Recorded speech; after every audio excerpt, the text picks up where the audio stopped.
అన్ని రాజకీయ పక్షాలు కూడా నిన్నటి నుంచి ఈ ముఖ్యమైన అంశం మీద మాట్లాడుతూ ఉన్నాయి. దాని గురించి మా పార్టీ వైఖరి, అదేవిధంగా ఇవాళ భారతదేశంలో ఉన్న అటు కేంద్ర ప్రభుత్వంలోని బీజేపీని ఇటు కాంగ్రెస్ పార్టీని కూడా కొన్ని సూటి ప్రశ్నలు మా పార్టీ తరఫున తెలంగాణ ప్రజల పక్షాన అడగాలని ఈ పత్రికా సమావేశాన్ని నిర్వహిస్తూ ఉన్నాం. అదానీ గారి బండారం మళ్ళీ అంతర్జాతీయ స్థాయిలో బయటపడింది. అమెరికా నుంచి ఆఫ్రికా వరకు ఇవాళ ఈ అదానీ వ్యవహారం ప్రకంపనలు సృష్టిస్తూ ఉంది. గతంలో దర్యాప్తు సంస్థలు జోక్యం చేసుకోవాలని కోరినా, జాయింట్ పార్లమెంటరీ కమిటీ వేయాలని కోరినా ఎన్నడూ ప్రభుత్వం పట్టించుకోలేదు.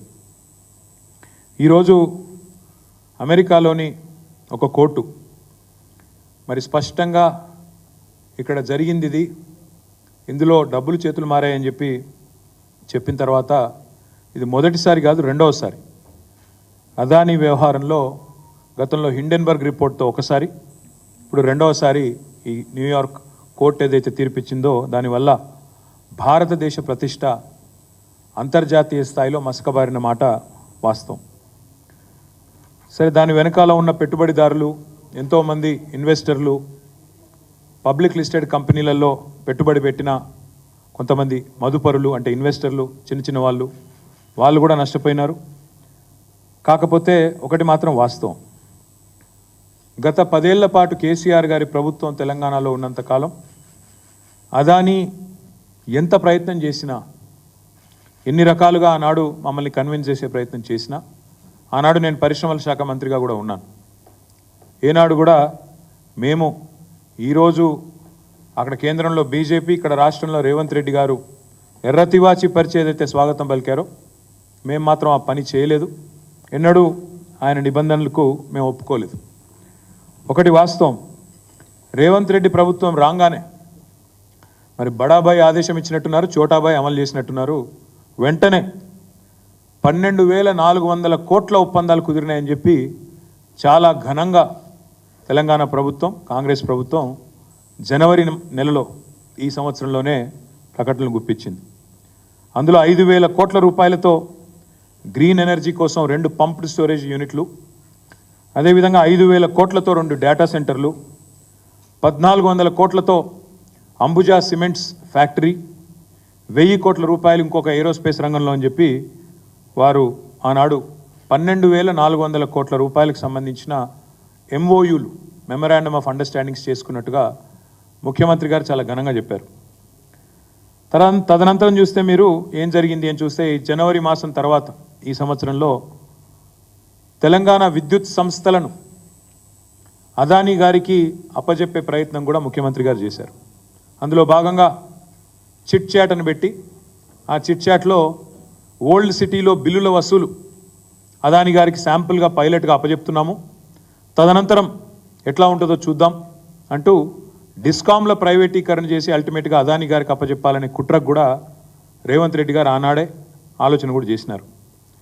ఇక మొత్తం అక్కడ రామన్నపేటలో, యాదాద్రి జిల్లా రామన్నపేటలో ఆ మండల ప్రజలు మొత్తం వ్యతిరేకిస్తుంటే, ఇక్కడ వద్దు సిమెంటు పరిశ్రమ, కాలుష్యం వస్తుంది, ఇక్కడ నుంచి ఆ కాలుష్యం మొత్తం పోయి మళ్ళీ మూసీలోనే పడుతుంది, ఏ మూసీనైతే మీరు ఉద్ధరిస్తామంటున్నారో ఆ మూసీకి మళ్ళీ ఈ మురికి మీరే అంటించిన వాళ్ళు అవుతారు, వద్దు ఇక్కడ సిమెంటు పరిశ్రమ అని చెప్పి రామన్నపేటలో వేలాది మంది ప్రజలు, మా నాయకులు చిరుమర్తి లింగయ్య గారితో సహా, స్థానికంగా ఉండే ఇతర పార్టీల నాయకులతో సహా వేలాది మంది ప్రజలు ఆందోళన చేసిన ప్రజాభిప్రాయ సేకరణ విషయంలో మరి దాన్ని కూడా బలవంతంగా కేవలం బడాబాయ్ ఆదేశం, చోటాబాయ్ అనుసరించి దాన్ని కూడా అప్పచెప్పే ప్రయత్నం, అక్కడ ప్రజాభిప్రాయ సేకరణ కూడా ఒక ప్రహసనంగా, ఒక తంతుగా ముగించే ప్రయత్నం చేసినారు.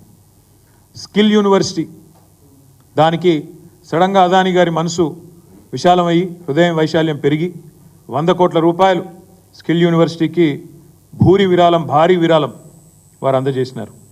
ఇవన్నీ ఒక కుట్రకు, ఒక స్పష్టమైన ఎజెండాకు తార్కాణంగా మేము భావిస్తూ ఉన్నాం. తెలంగాణలో ఇవాళ 12,400 కోట్లు అని చెప్పి మరి ఒక కొత్త అదానీ సామ్రాజ్యాన్నే విస్తరణలో భాగంగా ఇక్కడ పలు రంగాల్లో సిమెంట్లో కావచ్చు, డిస్కామ్లో కావచ్చు, ఏరోస్పేస్లో కావచ్చు, ఇంకో దానిలో కావచ్చు వారు తీసుకొచ్చే ప్రయత్నం చేసినారు. ఈరోజు వాస్తవం ఏంటి అంటే మరి ఒకవైపు ఏమో ఇక్కడ కాంగ్రెస్ ప్రభుత్వం రేవంత్ రెడ్డి గారేమో ఎర్రతివాచి పరిచి అదానీ గారికి సకల మర్యాదలు చేసి 4 గంటల పాటు రేవంత్ రెడ్డి గారి ఇంట్లో 1 కాదు 2 కాదు 4 గంటల పాటు భోజనము, భోజనానంతరం సమావేశము, సుదీర్ఘ సమాలోచనలు ఇవన్నీ జరుగుతూ ఉన్నాయి. ఈ వ్యాపార సామ్రాజ్య విస్తరణ ఒకవైపు జరుగుతూ ఉంటే మాకు ఆశ్చర్యాన్ని కలిగించేది ఏంటంటే పెద్దలు చెప్తారు శివుడాజ్ఞ లేనిదే చీమైన గుట్టదంటారు. అట్లాగే కాంగ్రెస్ పార్టీలో హైకమాండ్ ఆజ్ఞ లేనిదే ఏమీ జరగదు.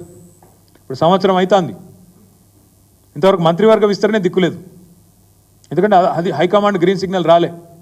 ఇంకా 6 పదవులు అట్లే పాపం సంవత్సరం నుంచి ఊరిస్తూ అట్లే మెయింటైన్ చేస్తూ ఉన్నారు. అట్లా మరి మంత్రివర్గ విస్తరణకే ఒప్పుకొని హైకమాండు, మంత్రివర్గ విస్తరణకే గ్రీన్ సిగ్నల్ ఇవ్వని హైకమాండు వారి ఆదేశం లేకుండానే అదానీ గారితో ఈ ఒప్పందాలన్నీ జరుగుతూ ఉన్నాయా? ఈ విషయంలో తప్పకుండా కాంగ్రెస్ పార్టీ సమాధానం చెప్పాలని చెప్పి మేము డిమాండ్ చేస్తూ ఉన్నాం. చిన్న నామినేటెడ్ పదవులు, మంత్రివర్గం కూడా కాదు, కార్పొరేషన్ చైర్మన్లు, డైరెక్టర్లు, కూడా డైరెక్టర్లు, ఇట్లాంటి డైరెక్టర్ల పదవులు ఉంటాయి. వాటికి కూడా హైకమాండ్ ఆజ్ఞ లేని ఏం జరగదు. కాంగ్రెస్ పార్టీ కల్చర్ అది. మరి అట్లాంటిది వేల కోట్ల ఒప్పందాలు, అది కూడా అదానీ లాంటి పారిశ్రామికవేత్త ఎవరినైతే రాహుల్ గాంధీ గారు రోజు విమర్శిస్తుంటారో ఆయనతో ఒప్పందాలు ఊరికైనా జరుగుతాయా? ఇది కాంగ్రెస్ పార్టీ సమాధానం చెప్పాలని చెప్పి మేము డిమాండ్ చేస్తూ ఉన్నాం. మేము అనడం కాదు, కావాలంటే ఆ వీడియో కూడా మీకు చూపెడతాను. రాహుల్ గాంధీ గారే చెప్పారు స్వయంగా, పారిశ్రామికవేత్తలు ఎవరు ఊరికైనా విరాళాలు ఇవ్వరు, కోయి ఐసే 30-40 కరోడ్ నహీ దేతా. ఇది రాహుల్ గాంధీ స్వయంగా మహారాష్ట్ర ఎన్నికల్లో నిన్నగాక మొన్న జరిగిన మహారాష్ట్ర ఎన్నికల్లో స్వయంగా రాహుల్ గాంధీ గారు చెప్పిన మాట, కోయి ఐసే 30-40 కరోడ్ నహీ దేతా. ఊరికనే 30-40 కోట్ల విరాళాలు ఎవరు ఇవ్వరు, ఏదో పెద్దది ఆశించే వ్యాపార ప్రయోజనాల కోసమే అందులో నీకింత నాకింత అని చెప్పి ఇస్తారు అని రాహుల్ గాంధీ గారే స్వయంగా చెప్పారు. మరి 30-40 కోట్ల ఎవరు ఉత్తగీయకపోతే 100 కోట్లు అదానీ గారు విరాళంగా ఇస్తున్నానంటే మరి ఇక్కడ కాంగ్రెస్ ప్రభుత్వం తీసుకున్నది కదా. మరి రాహుల్ గాంధీ మాటను కాదని తీసుకున్నారా, లేదా రాహుల్ గాంధీ మాటను పెడచెవిన పెట్టి తీసుకున్నారా, లేదా రాహుల్ గాంధీకి తెలిసే తీసుకున్నారా కూడా కాంగ్రెస్ పార్టీ నాయకత్వం తెలంగాణలో సమాధానం చెప్పాలి. అదే మాదిరిగా తెల్లారలేస్తే చెప్తుంటారు ప్రాంతీయ పార్టీలకు స్థానం లేదు, మాది జాతీయ పార్టీ అంటారు. మరి జాతీయ పార్టీకి జాతీయ విధానం ఉండాలి, ఒకటే విధానం ఉండాలి జాతికి. ఇక్కడ జాతీయ పార్టీ అన్నప్పుడు స్థూలంగా జాతీయ పార్టీ హైకమాండ్లో ఏ నిర్ణయం తీసుకుంటే కింది దాకా కూడా అదే పాటించాలి. కానీ ఢిల్లీలో ఒక నీతి, గల్లీలో ఒక నీతి అన్నట్టు, ఢిల్లీలోనేమో అదానీ మంచోడు కాదు, కానీ గల్లీకి వచ్చేసరికి, తెలంగాణకు వచ్చేసరికి మాత్రం అదానీ మంచివాడు, పునీతుడు, అన్ని రకాలుగా గొప్పవాడు అన్నట్టుగా మరి ఇవాళ మాట్లాడుతూ ఉన్నారు. బీజేపీని డబుల్ ఇంజన్ పార్టీ అని వీళ్ళు విమర్శిస్తూ ఉంటారు. మరి నేను అడుగుతున్నా, వాళ్ళది డబుల్ ఇంజన్ అయితే మీది డబుల్ స్టాండర్డా? గల్లీలో ఒక నీతి, ఢిల్లీలో ఒక నీతి ఉంటుందండి అదానికి సంబంధించి. కొంతమంది మిత్రులకు తెలుసు, ఈ ఆంగ్ల సినిమాల్లో చూపెడతా ఉంటారు good cop bad cop routine అని. అంటే 2 పోలీసు వాళ్ళు వస్తారు ఇంటరాగేషన్కు, వచ్చి ఒక ఆయన కొట్టినట్టు చేస్తాడు, ఇంకో ఆయన కొడతాడు, వాడికి మంచోడు కాదు, నువ్వు చెప్పు అంటాడు పక్కకి వెళ్ళి. దాన్ని good cop bad cop routine అంటారు. నాకు తెలిసి కాంగ్రెస్ పార్టీ కూడా అట్లే good Adani bad Adani routine పెడుతున్నది. గుడ్ అదానీ ఎప్పుడు? వాళ్ళకి చందాలు ఇచ్చినప్పుడు, వాళ్ళ ప్రభుత్వంతో దందా చేసినప్పుడు, వాళ్ళ పార్టీకి సంబంధించి వ్యాపారం ముడుపులప్పచెప్పినప్పుడు గుడ్ అదానీ. బ్యాడ్ అదానీ ఎప్పుడు? ఇతర పార్టీలతో, అక్కడుండే ప్రభుత్వాలతో సంబంధాలు పెట్టుకుంటే బ్యాడ్ అదానీ. అందుకే నేను ఇవాళ రాహుల్ గాంధీ గారిని సూటిగా అడుగుతా ఉన్నా.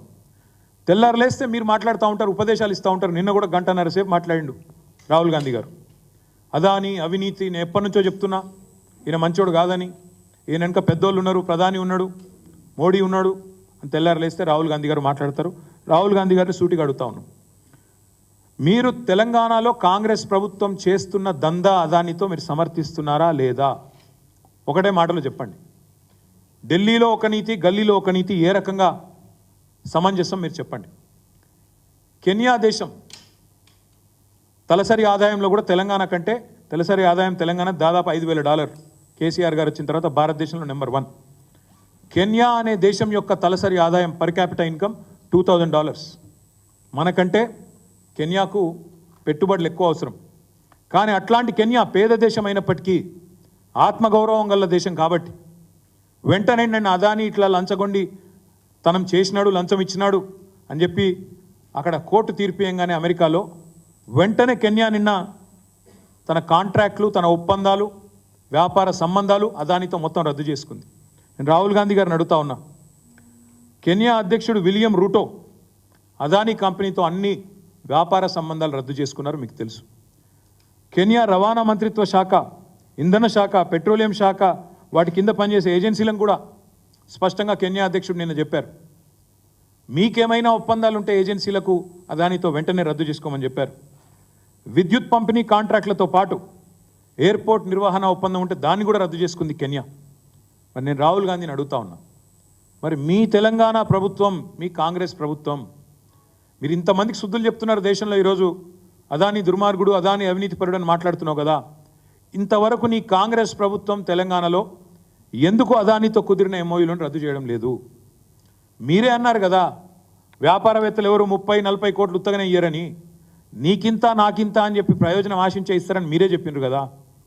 మరి ఎంత ఆశించి మీరు అదానితో 12,400 కోట్ల ఒప్పందాలు కుదుర్చుకున్నారు? వాటిని రద్దు చేసి మీ ముఖ్యమంత్రికి ఫోన్ చేసి ఆదేశం ఇచ్చి అదానితో ఉన్న ఎంఓయూలు రద్దు చేసుకోమని చెప్తారా, చెప్పరా? దయచేసి మీరు స్పష్టత ఇవ్వాలని చెప్పి రాహుల్ గాంధీ గారిని కోరుతా ఉన్నాం. ఢిల్లీలోనేమో కుస్తీలు పడుతున్నట్టు పోజులు, అదాని గారితో మేమేదో కుస్తీ పడుతున్నాం, అదానితో ప్రధానితో మేమే కొట్లాడుతున్నాం అని 10 ఏళ్ళు పోజులు కొట్టిండ్రు. ఆ 10 ఏళ్ళు ఇక్కడ మేము అదానిని రాకుండా మేము ఆపినాం. మళ్ళీ ఇక్కడ అధికారంలో కాంగ్రెస్ రాగానే రేవంత్ రెడ్డి గారు దోస్తీ చేస్తుంటే అదే అదానితో ఎందుకు కళ్ళు మూసుకున్నారు రాహుల్ గాంధీ గారని మేము అడుగుతా ఉన్నాం. సమాధానం చెప్పాలని చెప్పి కూడా డిమాండ్ చేస్తున్నాం. అదానితో దేశానికి నష్టమట, అదానితో దేశానికి నష్టమట. ఇది రాహుల్ గాంధీ గారి ఉవాచ. మరి అదానితో దేశానికి నష్టం అయితే దేశంలో అంతర్భాగమైన తెలంగాణకు నష్టం కాదా? అదానితో వేరే రాష్ట్రాల్లో నష్టమైతే, ఆయా ప్రాంతాల ప్రజలకు నష్టమైతే మరి ఇక్కడ తెలంగాణలో నష్టం కాదా? లాభం ఎట్లా అవుతుంది? రాహుల్ గాంధీ గారు చెప్పాలని చెప్పి మేము డిమాండ్ చేస్తూ ఉన్నాం. కాంగ్రెస్ అధిష్టానం మాటను కాదని, కాంగ్రెస్ అధిష్టానం మాటను పెడచెవిన పెట్టి అదానీ సామ్రాజ్యానికి తెలంగాణలో రేవంత్ రెడ్డి గారు రెడ్ కార్పెట్ ఏమైనా పరుస్తున్నారా? ఇది కూడా తప్పకుండా, ఒకవేళ అట్లా జరుగుతున్న మాట వాస్తవమైతే మరి ఆయన మీద చర్య తీసుకుంటారా, తీసుకోరా? ఇది కూడా రాహుల్ గాంధీ గారు సమాధానం చెప్పాలి. ఇప్పుడే ఇక్కడికి వచ్చేటప్పుడు నేను చూసిన షర్మిల గారు, ఆంధ్రప్రదేశ్ కాంగ్రెస్ కమిటీ అధ్యక్షురాలు, ఆమె కూడా చెప్పింది రేవంత్ రెడ్డి గారు పునరాలోచించుకోవాలా, అదానితో ఏవైతే సంబంధాలు ఉన్నాయో వాటి విషయంలో తెలంగాణ ప్రభుత్వం కూడా పునరాలోచించాలా, మా కాంగ్రెస్ ప్రభుత్వం ఏముంది అక్కడ కూడా పునరాలోచించాలా నేను విజ్ఞప్తి చేస్తున్నా అని చెప్పి ఇప్పుడే షర్మిల గారు చెప్పినట్టు నేను వార్తల్లో ఇప్పుడే చూసిన. స్కిల్ యూనివర్సిటీ కోసం 100 కోట్ల విరాళాన్ని మరి స్వీకరించడం అదానీ గారి నుంచి రేవంత్ రెడ్డి గారు, ఇది తప్ప ఒప్ప రాహుల్ గాంధీ గారు చెప్పాలి. మీరు కేవలం బట్టగాల్చి మీదేస్తాం, బురద జల్లుతాం, కానీ మా వరకు వచ్చేసరికి మాత్రం సమాధానం చెప్పం అంటే కుదరదు. రాహుల్ గాంధీ గారు తప్పకుండా మీరు సమాధానాలు చెప్పాలి. ఢిల్లీలో ప్రధాని అవినీతిపరుడు అంటూనే మరి రాష్ట్రంలో అదే అదానితో ఇక్కడ వ్యాపార సంబంధాలు నేర్పుతున్న మీ ముఖ్యమంత్రి నీతివంతుడు ఎట్లయితారో చెప్పాలి.